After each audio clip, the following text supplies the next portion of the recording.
Welcome to Champions of Rural America, where we explore the legislative landscape and government actions that uniquely impact rural communities. Precipitation patterns in our western states often embody a feast or famine dynamic as the pendulum swings between extremes of abundance and scarcity. Although recent rainfall has temporarily eased drought concerns, challenges continue to grip ag communities that rely on the gradually depleting Colorado River. After years of hearings and advocacy, Western Caucus members are finally witnessing federal agencies take action to increase water storage in the state with the biggest draw in the river, California. Communities throughout the Central Valley and the entire American West are running out of water. Extreme drought is a serious concern to all Westerners, but especially to small rural farming and ranching communities. Lake Mead is the largest reservoir in the United States by volume. At one time, it was actually filled completely to the brim as far as the eye could see. But after over 2 decades of drought conditions coupled with increased demand, now it's at 34% capacity. And our farmers are concerned about who is going to have first rights to the water that they so desperately need to irrigate their crops. The Colorado River supports 40 million people, 7 basin states, 30 sovereign nations, and the country of Mexico. It was a very real possibility that we could hit critical levels where we could not produce power and therefore deliver water. We're seeing all the water that's going into the ocean today because of a lack of infrastructure water that could be saved for those tough times. We know in our western states, it's common to see years of drought followed by years of excessive rainfall, record rainfall. There's so much more water that falls in California that doesn't get captured. And there's been projects on the books for decades, but the environmental groups just keep shutting them down. And, you know, this past year, we had record rainfalls in California. I was out on a tour, and I think it was the Friant Dam we were at. And we just did a rough calculation. The amount of water going through that dam, if you were selling that water in San Diego, was over $60 million a day. I don't think people realize the state of California, the good Lord provides enough rain to meet all their needs. We just have to be able to manage it better. But I tell you what's unfair, and it's unfair to the American people, is when you're taking water away from the farmers in the Central Valley, because that is the breadbasket of our country. And a lot of these water systems are federal water systems. So I think we've got to refocus how the water's managed out there and get to a point where we force California to capture more of the water. And so the ancestors of the Imperial Irrigation District, these folks used Colorado River water before the Bureau of Reclamation dammed the Colorado River. So it just shows you the spirit of that community. And in that way, they have what's called present perfected rights on the river. But if I can't keep Lake Mead solvent, which is their only water supply, they're the last takers on the river, then they're not going to get their water. Farmers want to farm. And so the first thing is being honest about the situation and what we're seeing, what the challenges they're going to face in the community, and then just being out there talking to them. Congress has issued funding and approval for projects. There was feasibility studies that were done for new storage that had languished in the bureaucracy have been approved, and water operations had some regulatory certainty because of the WIN Act that was passed a few years ago. That is one of our biggest projects, the Central Valley Project. Helps to support 5 of the most productive agricultural counties in the nation. We will have invested $100 million in a dam safety project at BF-CISC. But there's something better we're doing. We're going to make that dam taller and add more storage. So in October, we signed for the first time since 2011, the first record of decision for new storage in California with BF-CISC Dam. Not to be outdone, 2 weeks later, we also finalized the environmental impact statement for Sites Reservoir, which is another reservoir in California, and provided funding for that project, $80 million. Next, on Champions of Rural America, witness a lively scene on the streets of Los Angeles. Arriba! Cowboys show up on horseback to fight for Western sports, the outcome of a recent attempt to ban rodeo in Southern California. Plus, Western Caucus leaders share a powerful message to safeguard and preserve the Western way of life. You know, we take better care of our animals than any other industry I can think of that deals with live animals. But we have to continue to do our jobs to make sure that this is understood. Welcome back to Champions of Rural America. I'm Christina Loren. Rodeo is a reflection of the rich cowboy and ranching heritage of the great American West. But the Los Angeles City Council has been pushing an ordinance aiming to ban rodeos. In a strong display of solidarity, council members faced a scene reminiscent of a classic Western movie during their latest vote. The LA City Council was just totally bombarded and baffled because we had 100 charros horseback in front of City Hall, which one of the councilwomen who's been there since she was a young staffer and now she's a councilwoman in her 50s, she said she's never seen anything like this. It was amazing what the turnout. We had 1,200 people. The police only let 350 into the building. But in that city council chamber, there's never been a sea of black, brown, and white and cowboy hats and sombreros in there ever. We are united. We might wear different hats, we might be of different color, but we are all one. You know, we got a fight on our hands, and we're here to keep the tradition of rodeos alive, the culture alive, and to tell some of the truths about the misinformation. The big takeaway for me after the vote and all the impassioned speeches and all that was that Monica Rodriguez, she's the councilwoman I was talking about, she said that she has never in her history of being there, never seen this much cultural diversity come together in such solidarity on one issue. And she said this body needs to pay attention to that. It's been quite an entertaining 4 years and a long haul. I mean, Western Justice has spent $500,000 fighting this over the last 4 years. It's so unfortunate that you would have to spend that kind of money. And of course, there's taxpayer dollars that are being brought into this on the other side as well. Look at the city of LA. It's a city with some problems. You see the homeless population? Yeah. And they're spending money to try to shut down rodeo? They had to move tents out of right in front of City Hall there for this whole thing to go on. Rodeo animals, we all know, are treated like kings and queens. It's something that we're going to have to continue to fight in California. And it's ongoing. I defy the people who are telling us that we are hurting animals to come up with the facts, because I do the stats, the absolute raw statistics. 99.9% of the animals that are in the arena during competition have nothing ever happen to them. The biggest thing we need to do, and we have started doing this, don't argue with people that you have no chance of changing their minds. You have to speak to the people who you actually have a chance of bringing to your side. We get a lot of comments about how just let LA go, just let it fall off, or go somewhere where they want you to go. We can't let the second largest city in the United States ban our way of life. So that's why we've been so passionate and worked so hard to keep this thing from passing. You know, like-minded, God-fearing people that, you know, pray, you know, stand for the flag, salute the flag. I think the Western world is the last bastion of hope there right now, because we're the only ones that keep all of that stuff going. And according to Duquette, the ordinance has been kicked back to the city attorney to be redrafted. The new draft is expected to be released next month. Although the outlook has improved, he says the fight is not over.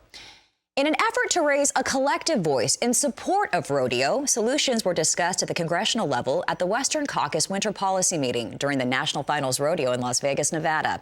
And it was a historic meeting of the minds.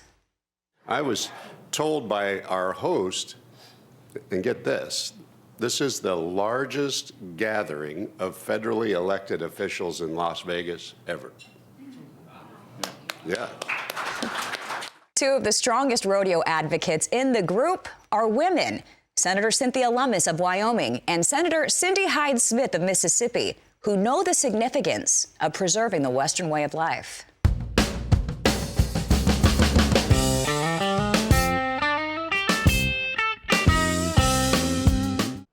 Rodeos are held in all 50 states, and there's so much more than just a celebration of Western culture. In rural areas, annual rodeos often play a pivotal role in job creation and driving the local economy forward.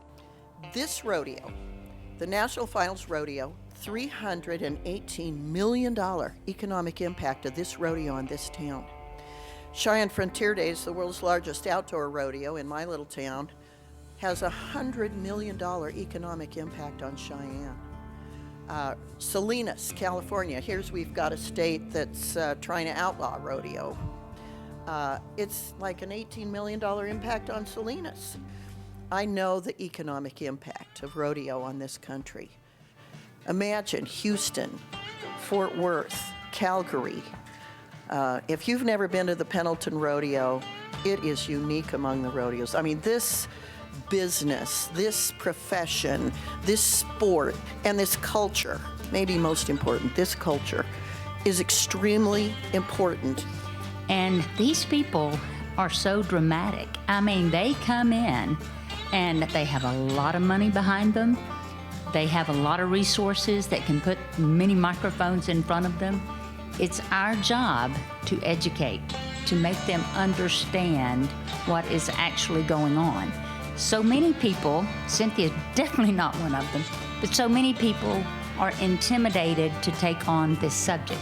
They think, oh gosh, my constituents are going to get mad at me because they think that I'm letting these animals get harmed, which is so far from the truth. Well, I think you've got a lot of radicals out there that are looking for an issue, and we're an easy target because we're such a unique enterprise. Not everybody's ever even attended a rodeo, so when you have people coming at us and saying, you know, you're being cruel to these animals and you shouldn't do this and you shouldn't do that, those are people who have never stepped foot on a farm. They don't understand the dear care that we take of the animals. We have so much money invested in this. And it just seems like that segment has really grown, just like trying to outlaw rodeos in Los Angeles. That was just recent there. And, you know, it's our job to educate people. It's our jobs to promote our industry and to promote the things with science and facts and to eliminate those ideas that people have that there's absolutely no truth in whatsoever. You have to get as much information out, especially to small children, that they're being pulled in so many directions and they're being indoctrined in so many ways. But agriculture is too important for us not to make sure we're educating those children in a way that they have the exposure to our rodeos, to the outdoor activities, to the fact that these animals are being well taken care of so they can argue our point as well. When RFD-TV was first launched 23 years ago, our number one goal at that time, and still is today, is to reconnect city with country again. The motivation for launching a network that focused on agricultural news and rural lifestyle, rural healthcare, rural education, and covering Western sports. Rural America's sport is rodeo. We're fortunate enough to be partners with the PRCA, and one of the things that we do each summer, and we call it 100 Rodeos in 100 Days. But what you see in these broadcasts are these communities, and they get to talk about the impact that rodeo has on their community. This is usually the biggest fundraiser that each community has each year. And you know, most of these rodeos are 75 years old, 90 years old, celebrating their 100th anniversary. They've been doing this for years. So our part in this equation is education. We're trying to educate urban America. I mean, if rodeo's wiped out or starts in California or New York or somewhere, it's going to wipe out the heartbeat of rural America, which is the rodeo each year, whether it's a 2-day rodeo, 4-day rodeo, a 10-day rodeo. It doesn't matter. This is worth fighting for. This is worth protecting. And with these two ladies leading the charge, I think we're going to get there, but we need your help. Coming up next on Champions of Rural America, bipartisan support for ESA reform builds as the Endangered Species Act marks its 50th year. Hear from both sides of the aisle on the changes needed to protect threatened ecosystems and property owners. Next. Welcome back to Champions of Rural America. I'm Christina Loren. The Endangered Species Act was established in 1973 to prevent the loss or harm of threatened species and their habitats. But over time, lawsuits have piled up over species decisions, and critics of the now 50-year-old law say it's severely struggling to do what it was originally intended to.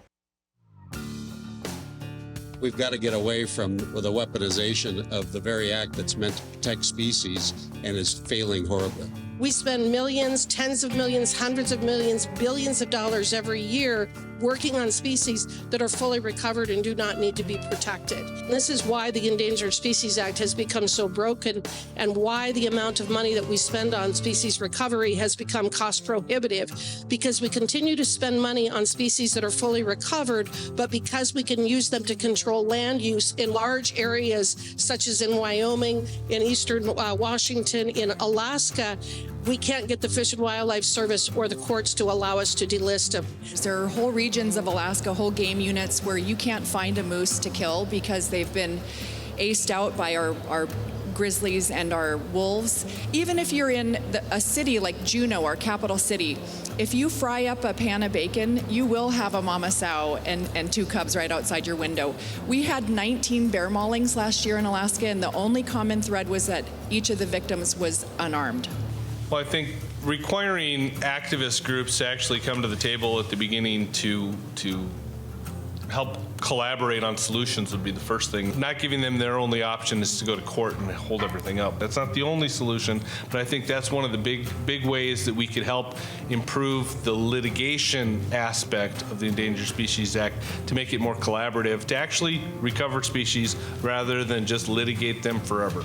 Look, the main thing, and Ryan just talked about it, it's on the litigation side, is that once the species has recovered, get it delisted, put some kind of shot clock on there, put a time frame on them. I mean, 20 years. Now the grizzly bears have exceeded in the greater Yellowstone ecosystem the quantifiable target set by the Endangered Species Act by the Fish and Wildlife Services. So you got to put a time frame on it. Number two, you got to protect it from endless litigation. There was actually a sage Montana rancher that said the Endangered Species Act is like an old ranch pickup. It once served a useful purpose, but it's in bad need of repair. Some of these environmental extremists are able to settle outside of court on these federal cases, and then we don't even get to find out how much that settlement was. Yeah, and that's why we're insisting on even basic things like transparency and what happens with the Equal Access to Justice Act. So the Equal Access to Justice Act was a mechanism by which you could get your attorney's fees and costs if either the federal government sued you or you sued the federal government. And there's a variety of ways in which those lawsuits move forward. It allowed the little guy to sue the federal government, kind of like David and Goliath. The problem is now you have these radical environmental groups that use that to pay for their legal expenses when they're litigating on some of these issues related to the Endangered Species Act.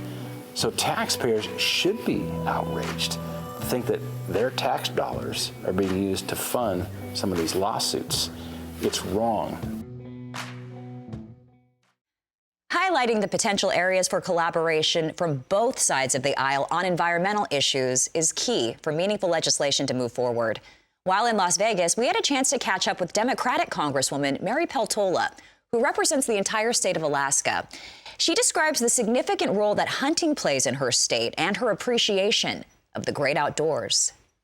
It's very personal. You know, I think that there's this misnotion among city folks or people who don't grow up hunting that, well, I'll just phrase it a different way. For me, hunting is an act of love. Hunting and sharing hunting skills and spending time with your kids, spending time with your parents or your hunting partner, that is camaraderie and love. It's a family affair. It's something that you do with the people who are raising you. And if they love you, they bring you with them and they teach you about respecting your catch and reading the weather and reading the landscape.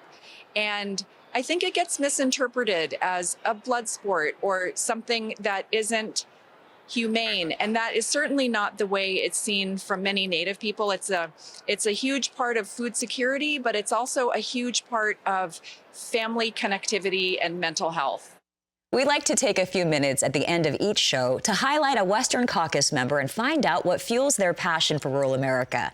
This time, it's Senate Western Caucus Chair, Senator Cynthia Lummis. Well, I was born and raised in Cheyenne, Wyoming, which is the daddy of them all. It is the world's largest outdoor rodeo. My great-grandfather was on the very first Cheyenne Frontier Days Committee in 1897. It's just run in the family for a really long time. So my mother was involved in creating the museum. We provided some of the livestock over the years. If you live in Cheyenne, grow up in Cheyenne like I did, it's just part of your DNA. So that day would have been 1976. I just graduated from the University of Wyoming with a degree in animal science and got to be Miss Frontier. I was at the Indian Village. When I was Miss Frontier, the Oglala Sioux from Pine Ridge, South Dakota came and performed at Cheyenne Frontier Days. Being raised on a ranch and seeing what that culture is like, getting involved in work as a little kid where you had a lot of responsibility. It was a family ranch. And it was my dad working outside and working with him from the minute we could depress a clutch on a tractor, we were in the hayfield. And it just felt good to know you were part of an economic unit, a family business. You know you're important. And it's that ethic and teaching kids how important it is to be responsible and be a steward of the land, the water, the wildlife. It gets in your system and you can't get it out. And so that stayed with me my whole life, and it's still how I feel when I get up every day and go to the U.S. Senate. Faith is also a part of your life. Absolutely. Well, I don't even remember not believing in God. So he entered my heart and my soul very early. But he's part of every day, you know, when you go out and irrigate, and let's say you're in Wyoming, and it's pretty early spring, it's April, and you're out irrigating, you can kind of hear the water bubble into the ground. And later you can actually hear the grass grow. I know that sounds a little black helicopter-y, but you really can. And you just know that God is there and that God's part of our world in a way that is helping nature help us. It's just hard to imagine not believing in God when you're around the people and the livestock and the wildlife and nature that way. That's all the time we have for this episode of Champions of Rural America. Thank you so much for joining us. I'm Christina Loren, wishing you and your family a beautifully blessed evening.